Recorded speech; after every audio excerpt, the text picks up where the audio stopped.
Hello everyone, very very good afternoon to all of you guys. आज हम लोग एक चैलेंजिंग क्वेश्चन आपके लिए लेके आ चुके हैं आज के जेईई नीट प्लस के वीडियो में। जैसे कि आप देख ही सकते हैं, यहाँ पे हमारा पूरा क्वेश्चन है, आप एक बार देख लीजिए। बोला गया है P is a heavier monomer of बुना एस। उसके बाद यहाँ पे KMnO4 फिर SOCl2 dimethyl cadmium MCPBA NaOI के साथ रिएक्शन है और यहाँ पे पूरा एक सीक्वेंस दिया गया है। अब इसके ऊपर बेस करके कुछ यहाँ पे ऑप्शंस दिए गए हैं, स्टेटमेंट्स दिए गए हैं। आपको तो बताना है कि कितने स्टेटमेंट्स करेक्ट है या फिर कौन कौन से स्टेटमेंट्स करेक्ट है। इन्हें बताया गया है कि d of p is 5, s is this compound, t is this compound, s can undergo aldol condensations। एक बार खुद से ट्राई कीजिए आप लोग जितना हो सके, तो उसके बाद हम लोग सॉल्यूशंस पे आते हैं। किया ट्राई, चलिए हम लोग अब सॉल्यूशंस पे आ जाते हैं। अब यहाँ पे देखिए क्या बोला गया है कि p is the heavier monomer of Bunaes। अब फर्स्ट ऑफ ऑल बुनाएस क्या है? बुनाएस क्या है आपको पता है? बुनाएस एक कोपॉलीमर है ना। आपने अगर पॉलीमर पढ़ा होगा क्लास 12 में होता है, तो पॉलीमर में बताया गया है कि बुनाएस किस किस से बनता है। बुनाएस का मोनोमर क्या क्या है?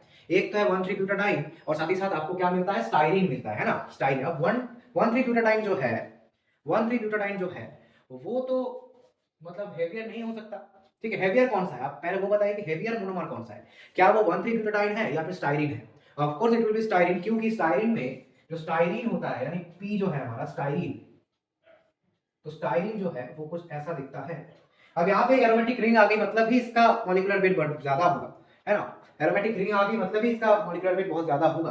तो फिर यहाँ पे इसको बोलते हैं स्टाइरीन, इसको हम लोग बोलते हैं स्टाइरीन। तो ये है हमारा पी। ठीक है, हो गया पी। तो हेवियर मोनोमर ऑफ बुनाइस मतलब पी इज द स्टाइरीन। समझ में आया? ब्यूटाडाइन नहीं होगा यहाँ पे ब्यूटाडाइन नहीं होगा। नेक्स्ट अब यहाँ पे रिएक्शन में आते हैं। बोला जा रहा है कि KMnO4 H3O+ दिया है, कोई बात नहीं, आप लोग KMnO4 दीजिए। H+ दिया, क्या बनेगा? बेंजोइक एसिड बनेगा। ये सुन लो, बेंजोइक एसिड बना, ये देखिए बेंजोइक एसिड बन गया। अब देखो बोला जा रहा है SOCl2 CHCl3, बहुत बढ़िया। SOCl2 दिया हमने, तो क्या होता है? एसिड क्लोराइड बनता है। ये सुन, एसिड क्लोराइड बनता है, C double bond O Cl। ठीक है, एसिड क्लोराइड बन गया। अब क्या होगा? ये अपना Q आया, ये अपना R आया। ठीक है, अब देखो डाइमिथाइल कैडमियम, ये जो रिएजेंट है ना, बहुत लोग इसके कंफ्यूज हो सकते हैं कि डाइमिथाइल कैडमियम देने से क्या होता है। देखो ज्यादा कुछ नहीं होता, सिर्फ ये Cl हटके एक CH3 आ जाता है। ठीक है, एक Cl हटके एक CH3 आ जाता है। बहुत ज्यादा ये ग्रिग्नार्ड टाइप का मतलब रिएजेंट है। आप देख ही सकते हो, ये भी तो एक ऑर्गेनोमेटेलिक कंपाउंड है ना, ये भी तो एक ऑर्गेनोमेटेलिक कंपाउंड है। तो यहाँ पे क्या होता है? यहाँ पे एक Cl हटके एक CH3 आके लग जाता है। डाइमिथाइल कैडमियम दो के CdCH3 दे दो, क्या मिला? एक Cl हटा के हम लोग एक CH3 को ऐड कराते हैं। ठीक है, हमने किया, ये अपना बना S। अब S में जब आप NaOI दोगे, U इज द यूलोक्यूपिटी। अब U क्या है? U ऑफ कोर्स यहाँ पे आपको देखने को मिलेगा CHI3, है ना। आयोडोफॉर्म मिलेगा, ये सॉल्ट नो, आपको आयोडोफॉर्म मिलेगा क्या? नहीं मिलेगा। ये तो यूलोक्यूपिटी मतलब आयोडोफॉर्म। ठीक है, और यहाँ पे तो एक सॉल्ट आपको दिया गया है, कोई बात नहीं। अब MCPBA दिया गया है S में। S में जब आप MCPBA दोगे, कम ऑन बताइए कि क्या होगा? MCPBA जब आप ऐसे किसी कंपाउंड में देते हैं ना, तब क्या होता है? एक ईथर का फॉर्मेशन, मतलब एक ये ग्रुप जो है ना, मैं बताता हूं आपको, ऐसे ग्रुप का इंट्रोडक्शन होता है, यानी एस्टरिफिकेशन बेसिकली होता है। ठीक है, एस्टरिफिकेशन रिएक्शन है, ये बहुत ही बढ़िया है। MCPBA दोगे तो एस्टरिफिकेशन होगा। और कहां पे O आके लगता है? कहां पे O आके लगता है? जहां पे ज्यादा मॉलिक्यूलर वेट वाला ग्रुप होता है उसके साथ O लगता है आके, एक्स्ट्रा जो होता है वो यहाँ पे लगता है। तो ये अपना बना T।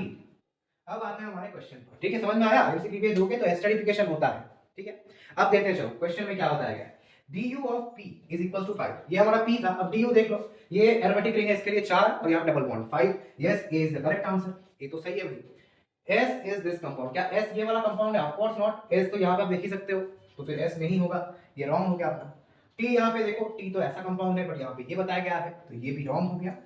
d क्या बोला गया? s can undergo aldol condensation. Of course ये एल्डोल कंडेंसेशन में क्या नहीं जा पाएगा? ऑफ कोर्स जाएगा। तो फिर ये भी हमारा सही आ रहा है। तो AD is the correct answer. ठीक है, AD is the correct answer. जिनका जिनका AD आया उनके लिए एक बिग हैंड, एक बिग क्लैप किया हमने। जिनका जिनका AD आया था, बहुत ही एडवांस वाले बच्चे हो तुम लोग। ठीक है, बहुत ही बढ़िया क्वेश्चन था ये, जहाँ पे आपको मतलब काफी अच्छा खासा क्वेश्चन था, जहाँ पे आपको रिएजेंट्स के बारे में ध्यान रखना है और साथ ही साथ DU के बारे में भी यहाँ पे चर्चा की गई थी। ठीक है, अच्छा लगा आपको? ऐसे ही शॉर्ट वीडियोस के लिए आप हमारे चैनल को सब्सक्राइब कीजिए और ऐसे नए नए कंटेंट के लिए हमारे जो नोटिफिकेशन बेल है उसको ऑल में रख दीजिएगा। ठीक है, कैसा लगा आपको क्वेश्चन कमेंट में जरूर बताना, और आपसे क्या हुआ था ये क्वेश्चन एक बार में वो भी कमेंट में बताना। ठीक है, मिलते हैं बहुत जल्दी आपसे नेक्स्ट वीडियो में, तब तक के लिए थैंक यू फॉर वॉचिंग।